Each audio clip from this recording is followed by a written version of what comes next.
Iniga? You out there? Hello. You okay? You look tired. I am yes resting. Word on the street is that you've been a busy little frog. I have been doing some visiting. It sounds like you've been doing some possessive or haunting. I'm not sure what you call it, but it's amazing. You're still sick, aren't you? It is not important. Iniga, we got a long way to go here. I don't want you killing yourself over Lisa. What they are doing, is it working? That's not the point. I think it is. Iniga, it's not your job to be the sacrificial frog.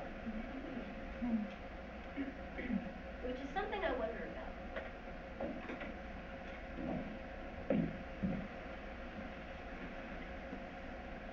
I mean, here it is, late October, 60 degrees, no frost in sight.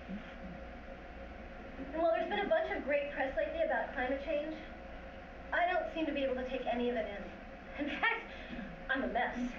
So far this fall, I've had 2 colds, clenched my jaw so hard in my sleep that I cracked a tooth, and blew out my knee on a global warming protest march. I've had a stress headache for a month now. Fighting global warming feels like the most important thing I can do with my life, but I'm constantly on a razor's edge. Motivation on one side, self-destruction on the other. I don't know how to care just enough and not have my grief and fear over what's happening tear me apart. And should it even matter? I mean, Gandhi said, you should be prepared to die like a soldier to make injustice visible. Given how huge this all is, shouldn't I be the very thing that I'm willing to sacrifice? I think you believe your grief is the greatest fuel for your work. Oh, it's all just such a waste. I mean, it's one thing to alter the weather patterns. Like, I'm sorry Vermont's climate is changing because I happen to like maple syrup and colorful falls and cold, snowy winters. But it's the destruction. The mass extinctions, they're wrong and sad. I'm sad for the polar bears. Think on this. You owe your life and everything in it to mass extinction. The demise of the dinosaurs allowed the mammals to flourish. Oh, there's a butt-kicking irony for you. Because it was that last major wave of extinctions turning into fossil fuels which is causing this major wave of extinctions. It's like the last dinosaur sinking into the mud called out to all the little proto-mammals, damn you tiny mammals, I'll get you. I'll get you if it takes me 65 million years.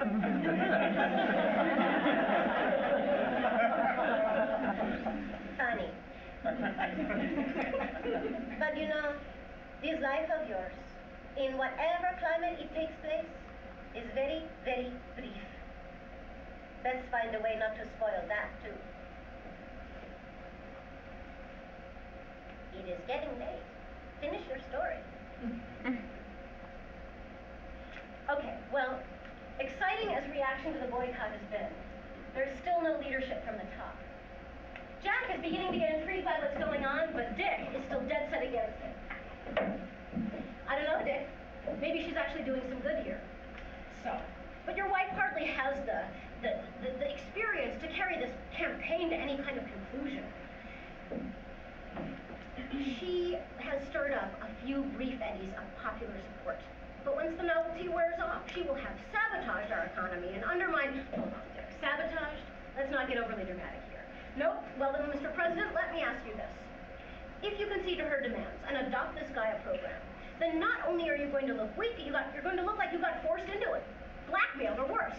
Are you really willing to risk a constitutional crisis? Okay, pause. I have no idea if the president getting into a sex boycott would be a constitutional crisis. It just sounded good.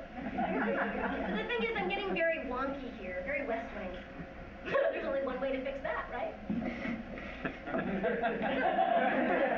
It'll be a constitutional crisis. Oh, come on, Dick. You undermine your political capital. You must go ahead with it, and I don't think it's a good idea. Then you're going to have to do it on your terms, not hers. My turn.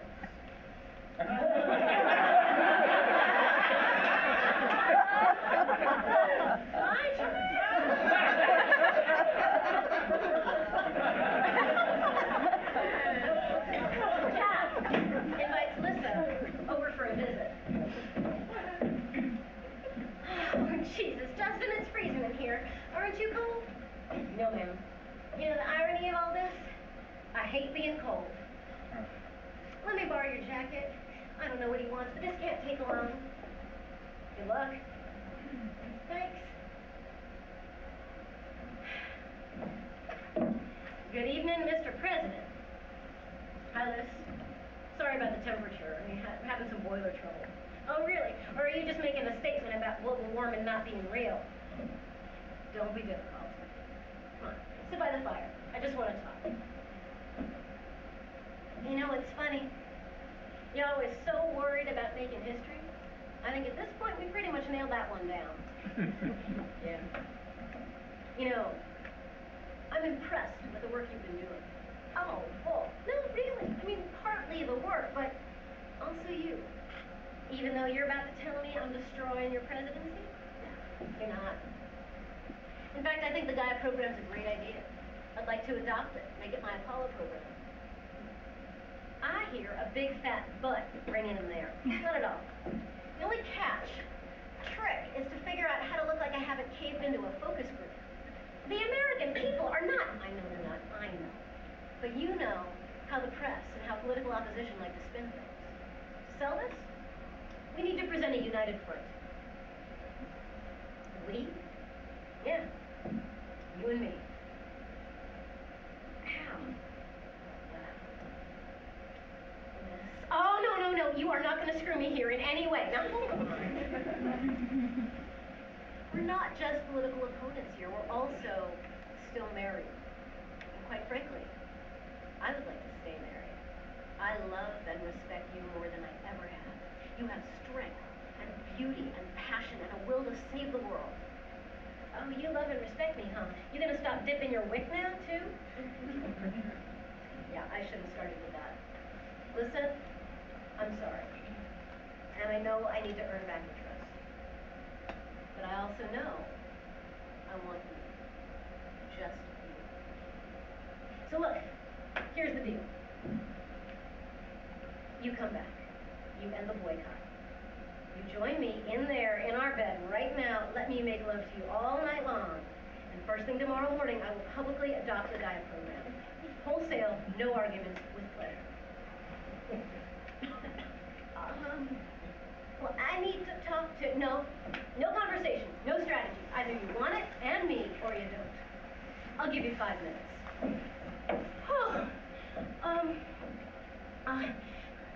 Iniga?